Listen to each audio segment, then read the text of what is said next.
The other thing is I try to attend town halls or employee meetings when you can get an invite to it that are held throughout the organization, because that just gives you so much insight into the priorities of any given part of your org, what that leader is emphasizing. You just get a lot of great intel from going to those meetings.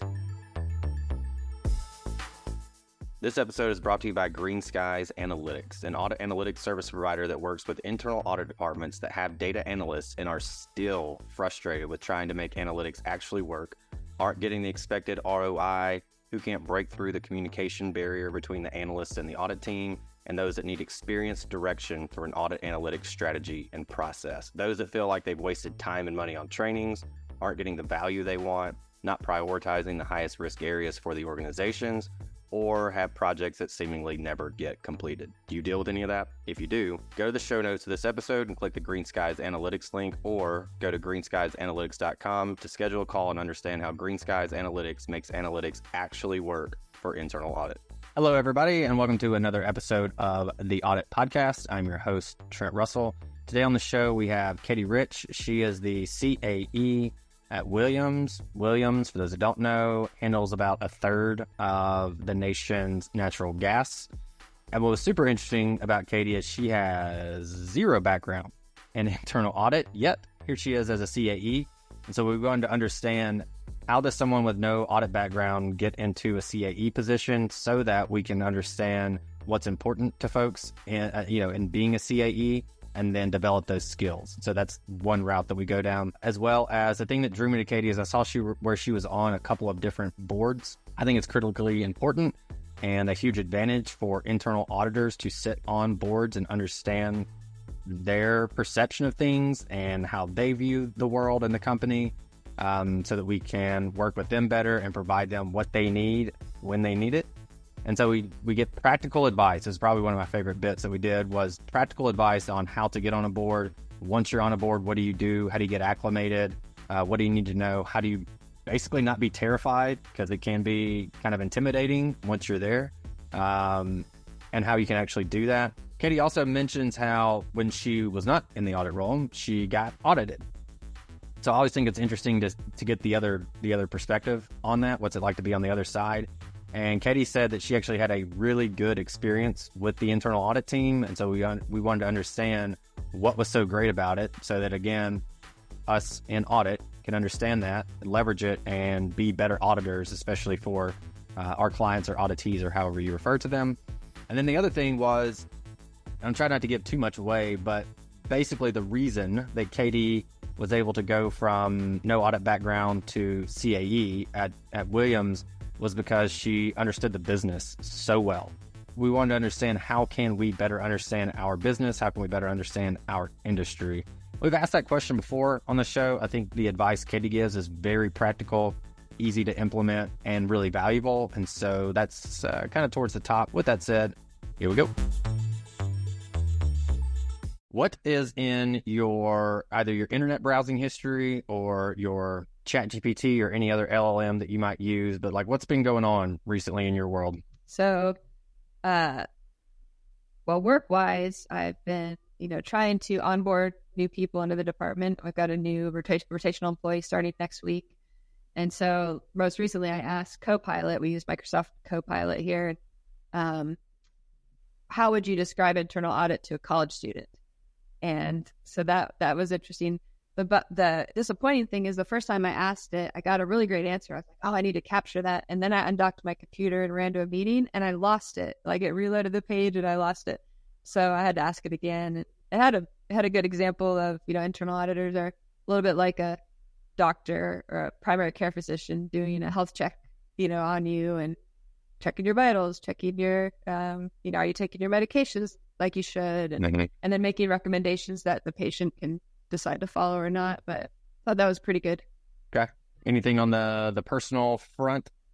Yeah. So personally, probably bikereg.com and any website for a bike race that I'm coming up on. So I've raced my bike in several different venues. And so I'm always checking on did I register for the race? Who all is registered? What's my competition? What what time do we need to be there for packet pickup? So, Probably an important one to know. Yeah, the timing. yeah, All the right. schedule is support. So, yeah. Like, and I know that you don't have an audit background yet. Here you are leading the audit department at Williams, and I know in talking to you kind of offline, you'd said it was basically because you understood the business so well that they went, yep, all right, she can figure it out. She's smart and she knows the business really well, which is critically important for an auditor, especially a CAE. And you mentioned the importance of that also. So, and it's a question that we've asked similarly before, but with that being like your thing that you're pretty diehard about, what can auditors do to better understand the business that they're in, the industry that they're in, and develop a better business acumen? Great question. Well, there's a couple of things that when I came into the role, I started to encourage the team to do. One is a really simple thing. Just call into your company's earnings call every quarter, listen to what the CEO is saying, the CFO, understand the big projects that they're highlighting, where they are seeing the company going, how they feel about the earnings results. So do that. It's always something that you can just sign up for those meetings. The other thing is try to attend town halls or employee meetings when you can get an invite to it that are held throughout the organization, because that just gives you so much insight into the priorities of any given part of your org, what that leader is emphasizing. You just get a lot of great intel from going to those meetings. And then don't discount the informal interactions you can have. So we've got employee resource groups. I know a lot of companies do. They have a lot of different activities that go on, and just going to those, having a presence, allows you to make connections with people, make new relationships. It's crazy the things I've heard from employees in the company just by having those informal interactions. And like, oh, I didn't know you guys were working on that project, or, oh, hey, tell me how this is going. What are you working on lately? So it's just a great way to understand what's going on. For the people that want to take on more or be more involved with these employee resource groups, who should they reach out to go, hey, when's the next thing? How do I get signed up for it? Is that usually an HR initiative, or how can people take the next step in getting involved with that? Yeah, so the employee resource groups are coordinated under our HR department, and then each resource group has an employee-led leadership team that isn't HR people. So they could contact their HR representative to say, hey, do we have these kind of resource groups? If so, where can I find them? And those, if people aren't familiar with it, it would be things like the Black Employee Resource Group or the Native American Employee Resource Group, LGBTQ. So, there's just, and almost all of them are open to members of that group or allies. So, you could join it. And then we have, a Teams channel for each group, and where you can see what's going on, get the invites. But to start with HR, probably the best place to start. Okay. We had a CAE on who, as far as we could tell, is the youngest CAE of a publicly traded company in the U.S. ever.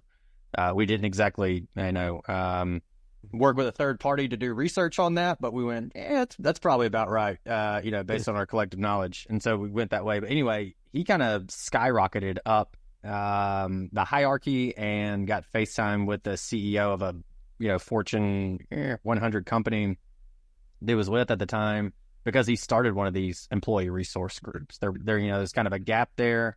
And so he said, look, I'll start it and run it. And that gave him so much FaceTime with the executives and a lot of other folks in the organization that it really, really benefited him and his career. So I would say if you don't have those, pick one and start it up.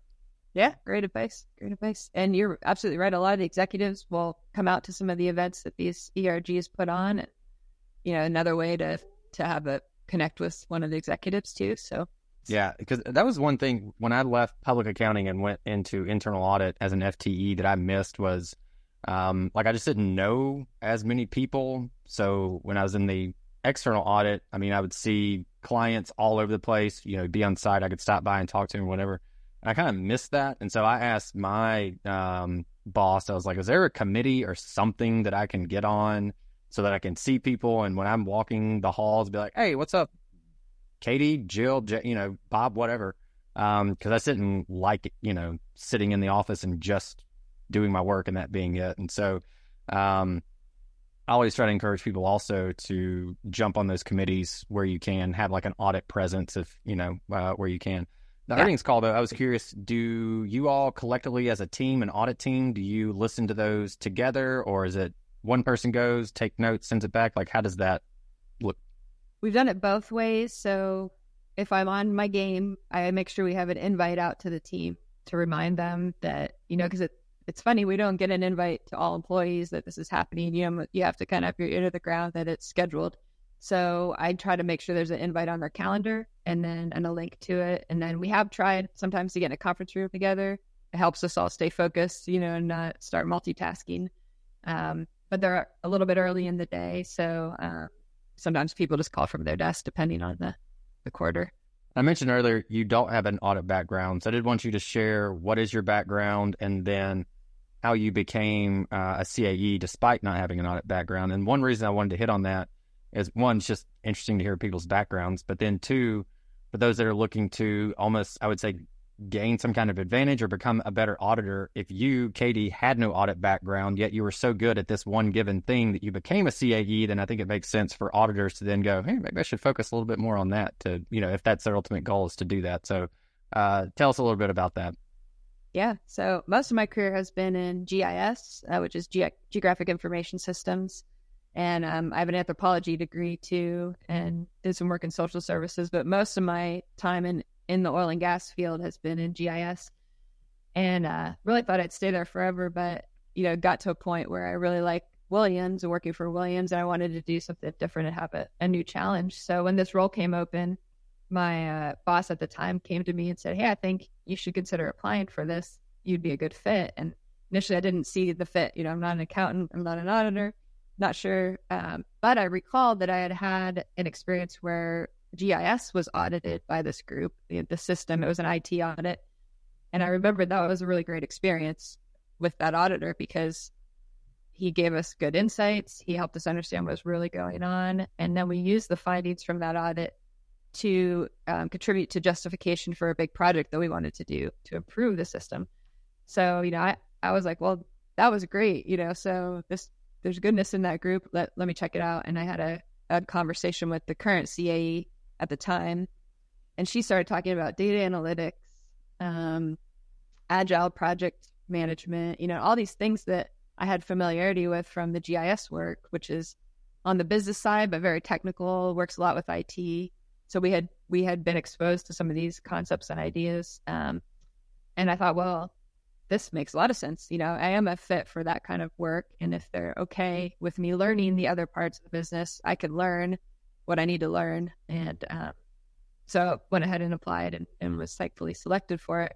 But I think the analytics piece was key. There was really a lot of drive to bring more analytics into what internal audit was doing. And, with my previous role, GIS isn't something that everybody knows about, but if your company has location as an important aspect of their business, then GIS has a role. And within GIS, we worked with almost the whole company. So it was a support group that interacted across the board. So we learned the business through that work over time. And so I had a lot of familiarity with people. I had a lot of connections across the organization. I knew a lot of people. I also knew data sets. So I've been able to point the team to some data sets maybe they didn't know about or didn't know how to navigate because of that experience with GIS. Had integrations with like 10 different systems in the company. So, had really built up some knowledge around all that. We've started to see a little bit of a shift. No research done on this, pretty anecdotal, but historically it's always been, if you weren't a CPA, then you're not going to be a CAE, especially for mainly financial services. It's pretty important to be a CPA, but we've started to see a little bit of a trend where it's like, no, we want the IT person or the IT background, the analytics background, potentially maybe even the AI background as that kind of evolves to take on the CAE role. So I do think that is important. It seems like it's finally, I know you're relatively new to audit, but since I can remember, we've been talking about that. Analytics and audit's been around for 35 plus years, and there's always been like a push, but it hasn't taken off for some folks the way maybe it was advertised. And so it is interesting, I think, now to see the shift in, people with more heavier tech backgrounds as opposed to accounting or CPA backgrounds are starting to get elevated to CAE roles. So I think that's fantastic, especially as an analytics person myself. You mentioned, though, that you underwent an audit when you were in the GIS group and that it was a good experience. So you being on the audit T side of things, what made it great?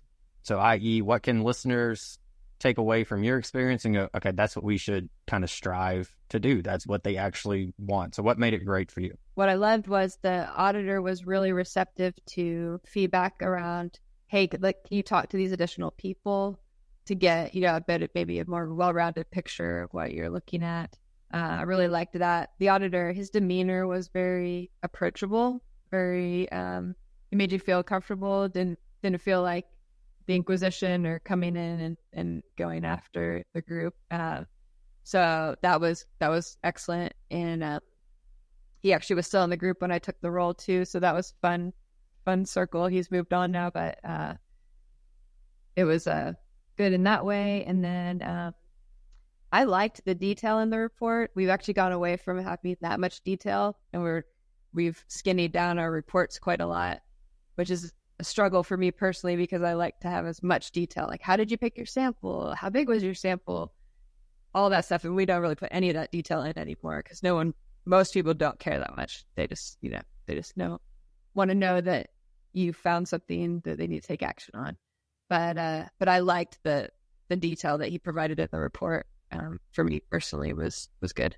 So maybe a takeaway there being write your audit reports or communicate rather your audit results in the manner that the client, auditee, however we want to refer to it, prefers, right? Like you wanted a ton of detail. If it was me, I'd be like, give me like the 2-sentence thing and then what do I need to do after that? Cool, that's great. We'll see you guys, when we see you. But you want the detail. So even maybe during the kickoff, meeting or call or whatever that looks like for the audit, understanding what their communication preferences and trying to work with that.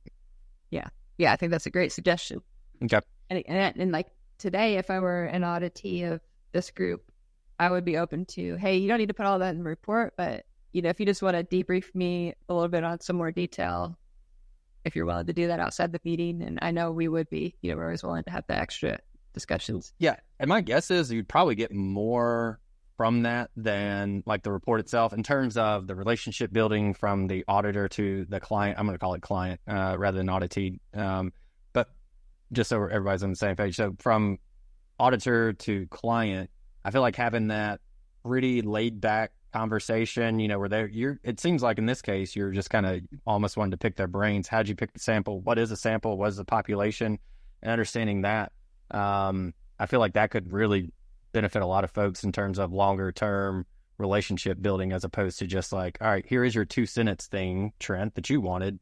We'll see you later. What do you think? Yeah, I think so. I think it's just showing that you're responding to the voice of the customer and what the customer is needing and meeting them where they're at, especially if this agile process is new for a lot of people. Even in our organization, we've been a couple of years down the road on it now, but even right now we're doing an audit where most of the clients are new to this method, and it's a little uncomfortable because it's fast.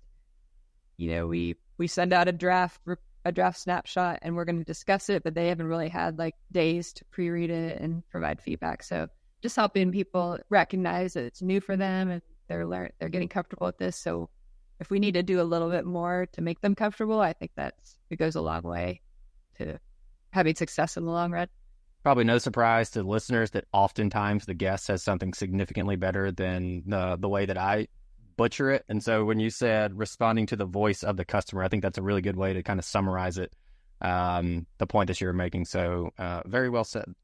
Like, what about so I'm interested in your GIS background and how, I know you spoke to it a little bit already, but what the impact that's made on the audit team.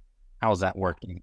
So I've been able to introduce them to some tools and data sets they weren't aware of previous to me joining. So we've got some great web maps in the company that show where our assets are located. I mean, we're an operating oil and gas company, so we've got pipelines in the ground. We've got facilities, and our teams do operational audits. So they're going out to the field once per ops audit. And so now they know where to go and look, see, like, to check out the aerial imagery, get a lay of the land of what the facility looks like they're going to. We've got some data sets that one of our auditors just recently used to understand kind of the hierarchy of the organization and which facilities are fitting under which part of the organization. So, and then I took a picture actually about a month ago. I walked past one of the offices and 3 of our auditors are standing there looking pensively at a map on the wall. And I was like, I gotta take a picture of you guys. This is awesome, And they were like eyeing up the map that GIS had printed off for them, and like trying to figure out, understand that operating area. How is it laid out? What's the structure? So I thought that was perfect, to see them really using that tool. Off camera, we talked about the importance of being just a well-rounded human being and generally interesting, and the importance of that, and especially developing relationships and rapport with clients. And I don't think anyone would disagree with that, but I feel like people would go, yeah, that's great. How do you do that? That's not a super easy skill to develop. You don't just like read a book and be like, interesting, I am now interesting. Although I do have, I remember reading a blog or book or something about this is how you can be more interesting. So I'll share that. But I'm curious, what can people do to develop those skills? What have you seen? What works for you? Yeah. Well, first, don't just work all the time. Like, don't sacrifice yourself for work, and don't give up your hobbies that you loved, the things that enrich you outside of work, because you're working all the time. Obviously we have work jobs to do. We've got to work hard, get our work done, but you have to make sure that you're doing the things that make you a whole energized and interesting person, because it's going to go a long way for yourself and your wellness, but also I think make you more successful. I've read things recently about how important it is to have that downtime, how much more effective you are at work when you've done the things outside of work that give you energy. And I heard, I meant to look it up before this call and I forgot, but I heard a leader say, work-life balance is fine. It's important, but you can't always achieve that. Sometimes you'd work more, sometimes you can't work as much as you'd like, but you need to have balance in the energy that you get from what you do at work and what you do at home. So if everything you do at work drains your energy, you're not going to be very effective at home with your family. And if you don't do anything on your downtime to give you energy, then you come to work and you're not a happy person and you're drained and you don't have energy. So like, balance how you get your energy more than how much time you're spending in one given pursuit. So yeah, long story short, prioritize the time spent doing things that are interesting to you, and then those will be interesting to somebody else. It may not be the same thing that interests other people, but I found that the easiest way to start a conversation with an executive or a board member is to talk about, where did you go on vacation? Yeah, I just went to to this interesting place, or I'm doing a bike race this weekend. And my discussions with the CFO half the time dissolve into discussions of bike riding and motorcycle riding. So, but we build up that rapport and that comfort level through those discussions. Yeah, I like that. The fact you said someone's going to be interested in the thing that you're interested in to some degree, I think that makes a lot of sense, especially I feel like now more than ever, because it seems like every little narrow niche hobby has a huge community online somewhere, that you can find stuff that, like underwater basket weaving. There's like thousands of people and they like are die hard about it. Yep. And so, yeah, there probably is a community for everybody somewhere. And I think people are aware of that. The one thing that the tip, I guess, that I took away from some thought leader, we're terrible with attributions on this show. And so don't you worry at all about you're like, I forgot where I read that. I forget where I read stuff constantly. Yeah. I forget the names of books, authors, don't stand a chance. I screw those up all the time. Okay. So attribution is something we should probably work on being better at over here. But either way, the tip was basically to be more interesting, just ask questions. And I read that and I thought about, there was a guy that I started with. We both started at the same firm at the same time. We did our 102 IT audit training stuff together. And I always thought like he was the most interesting person and never could really tap it. I didn't do any deep research to understand why. But when I read that, I went, you know what? That guy asks everybody, no matter who it is, just like, great eye contact, like leans in, asks questions because he seemed generally interested in whatever the topic, oh, you're into moss gardening? Tell me all about moss gardening. Like, how much water do you need? How much sunshine do you need? Is it different in this area than it is in, it's like, who cares? It's moss gardening, man. Do you really care that much? But he seemed to generally be interested in that. And so kind of the takeaway was, if you want to be interesting, be interested in other people's interests by asking them questions about it. And I thought, that's a really good tactical way to do that. It's just, it can require discipline if you really do not care about what that person's into. But either way, I thought that was a really good takeaway. Yeah, I love that. And as you were saying that, I could think of people in my life that have been that way. And yeah, you just want to spend more time with them. You appreciate that they're really showing an interest in what you care about. Yeah, I know the friend. So you were picturing them too, yours, and I was picturing the person. Every time I see her, she just, how's the podcast? And she's not in our world at all, but she always asks about it every single time. And like, who's the, who was the latest guest you had, or like, who do you have coming up? And I'm like, do you really care? I don't know if you do, but I appreciate you asking. And I had to apologize to her one time. I was like, I appreciate how much you ask questions and seem generally interested, and I apologize for not doing the same. Like, it made me feel bad that I didn't reciprocate in some kind of manner. So, all right.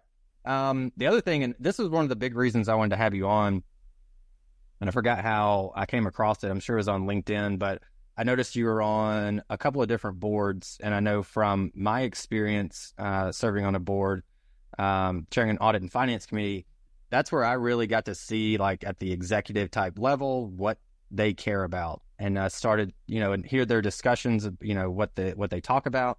And I would think, okay, I remember getting or seeing this audit report where someone, changed, it was like, hey, we recommend you change the name of this thing to this thing, or, what, it was something so minor and insignificant.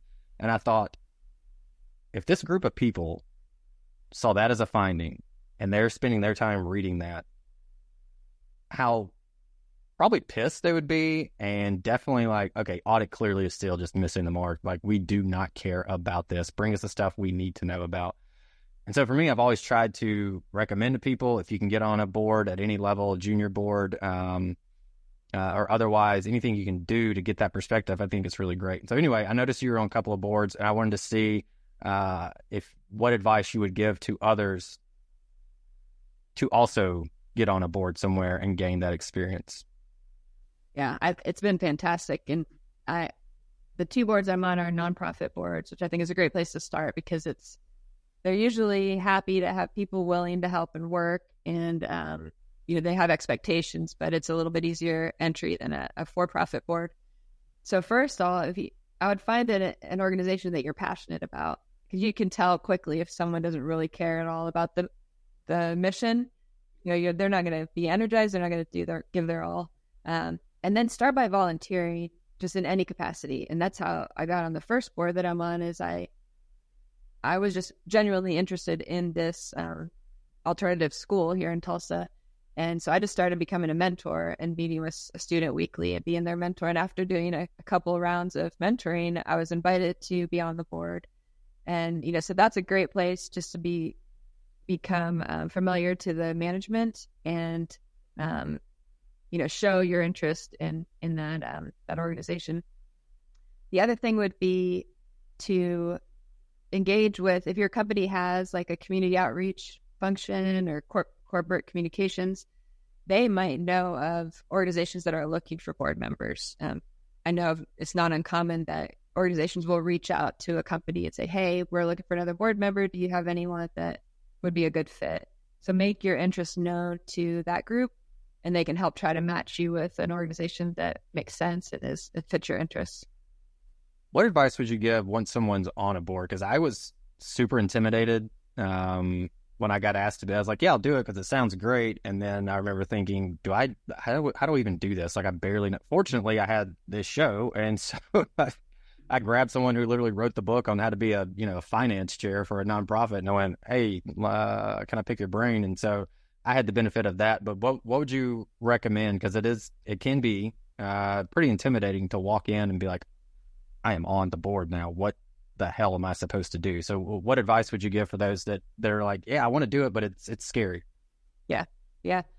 Well, if the organization doesn't have a board orientation, I would ask for one, or, say, hey, have you guys ever done a board orientation, or ask one? So of the two boards I'm on, one, they both do a pretty great orientation. One of them does it like for every new board member. There's like over 2 days, a couple hours over lunchtime. They go through everything, the history of the organization, the role, all the committees. So I would ask for the orientation. If they don't have one, then I would probably ask for who has been on the board for a few years and could just kind of help mentor me a little bit, talk to me about what's expected. And it could be, ideally someone who's been on the board probably 3+ years if possible, because they'll have seen everything that you might experience as a board member. And yeah, just don't be afraid to kind of ask for that mentor or that orientation, because otherwise it's hard to know. And every board operates a little differently. So, even coming into another organization with board experience, I learned new things. I experienced a different type of approach, and, it was good to have the orientation to get me set up for success there. Okay. Yeah, I tapped into the previous chair when I got like elevated to that position is where I really started to get a little nervous, And I was like, what's the one thing that I need to make sure, like every month and every quarter I need to do X, Y, Z, like what's the one thing? And he said, just do this. And I went, cool, I can do that.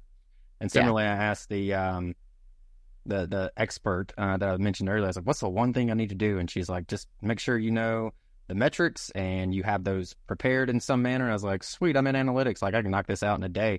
And so she's like, if you just do that and hold everybody accountable to those, you'll be good to go. But then I also talked to a few CAEs that I knew were on boards, and I asked them, what advice would you give? And they were really helpful in doing that also. So 100%, it's likely your CAE is on a board, or if nothing else, ask your CAE if you can chat with the AC chair and be like, what am I supposed to do now? So I very much tap into the network. There's a lot of experience out there, especially within the internal audit community. Like there's a lot of folks that sit on boards. Maybe they're not a first connection, but certainly second connections for a lot of people that you can tap into. Yeah. The other thing I would say is when you do get on a board, try to be very observant and try to figure out what the culture is early, because again, it's a different group of people. Each organization operates differently. And so it helps to just observe and kind of figure out, okay, what are the relationships? Who are the people that are kind of driving things? And how do they like to handle communications? How do you bring up a concern? What's the right channel to do that? It's a little political and sometimes. And so trying to figure out what the politics are early will just help you not stumble or get frustrated because you feel like you're not being heard. Maybe you're not quite following the right channels that you need to. I was waiting for you to say the word politics. That was something that, because it was nonprofit, and I thought, that probably doesn't really happen a lot around here. And then, eventually you kind of catch on. You're like, yep, it's pretty much the same everywhere, isn't it?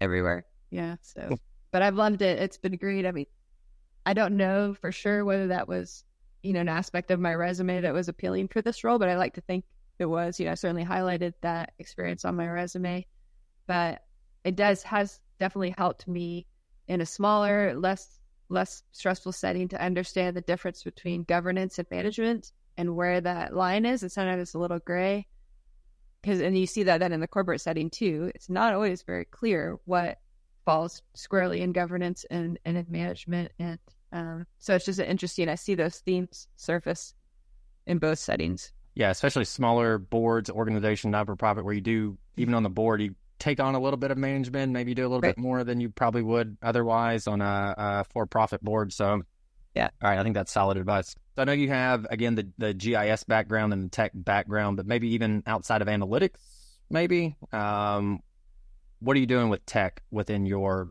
audit department, and how has it what impact has it made? Efficiencies, effectiveness? Like what's been the change that you've seen introducing maybe new, latest and greatest tech or even old tech, but you're using it differently? Or how are you using tech in your audit department? So I think we've made some really good strides. Even my predecessor was moving in this direction, and then I've really tried to put an emphasis on using technology to our benefit. And, one of the key things is they've had a system of record for, audit system of record for a number of years. And it's very effective. It works well for us. But what I have found is we need to keep going back to the source of truth and improving our data to be authoritative. And so even for me, trying to understand, okay, where are we at with our audit plan? How's the progress going? How many findings are we having? Some of those basic KPIs that I need to be monitoring, we weren't able to do fully when I first came into the group because the data wasn't being maintained in the system of record to the degree that you need to produce those metrics. So we've really been going back to, okay, let's not try to rework the data outside the system. Let's improve the system and make it better so that the data coming out of it is reliable and we don't have to iterate through spreadsheets, to get the information we need. So that's been exciting. And we have a business analyst really focused on those improvement efforts, which is another shift we made is it was her passion. She was doing some audit work, but really her passion was this business analyst work. And we were able to carve out that role for her. The other thing is we're really trying to leverage the Microsoft suite and make it talk to each other. So we've got Viva Goals, Microsoft Project, Teams, Azure DevOps, they're all talking now, which is really exciting so that, teams can manage their tasks in DevOps and it feeds Viva Goals directly. That's a newer product, I think, from Microsoft. One that we're just now adopting at Williams, but just trying to find those ways to make systems talk to each other so the auditors don't have to double enter information. We're not quite there yet with all of the tools, but that's, where we're moving towards. So you're not copying, pasting the objective 15 different places? Yeah, drove exactly. me nuts. God, that drove me nuts. And I was like, even before some of the tools probably that you're using now would do that, I was like, we could just write a bot that would do this. We don't have to do this every time, or even we don't even need to put that there. Can we just stop doing that? Bug me so much to have to deal with that. So it's good to know that we have folks like you leading the charge so that we no longer have to copy and paste multiple times, even unnecessarily. Right. So, like I said, we still have a ways to go, but that's always the goal. Try to limit waste. Okay. Well, as we start to wrap up the show, I'm going to give the floor to you. Anything else you want to leave the audience with? So the last thing is something that I've been passionate about for a number of years and just actually talked to my team about in our department meeting today. We've got a campaign going on at work right now called See You Tomorrow, and it's about suicide prevention and awareness. And the idea that you can have an impact and make an intervention in someone's life. And as coworkers, we see each other more than our families see us a lot of times. And so we're the people maybe most equipped to notice if someone's a little bit off, maybe they're not quite themselves. And so what I'd leave the audience with is just be aware of the 988 number. It's crisis and suicide prevention helpline. You can call 24 hours a day. If you have a mental health crisis or someone does, call that number, get them the help they need, because we have support available to us, and sometimes our jobs get real heavy, our family lives get heavy, and we have crises, and you don't have to go through it alone. So rely on those resources and keep that number in mind. Hey everyone, thank you very much for listening to this episode of the Audit Podcast. Whatever platform you're listening on right now, I'm sure there's a subscribe button somewhere, so please hit the subscribe button there. If you're listening through iTunes or Spotify, feel free to go give us that 5-star rating. It only took me about 16 seconds to give myself a 5-star review, and it really helps to get future guests to come on the show, so we'd really appreciate that. Lastly, be sure to check out the show notes and follow us on all our social media channels on Instagram, on LinkedIn, and on TikTok. Also, if interested, please sign up for our weekly newsletter from the Audit Podcast. Thank you all. Have a great one.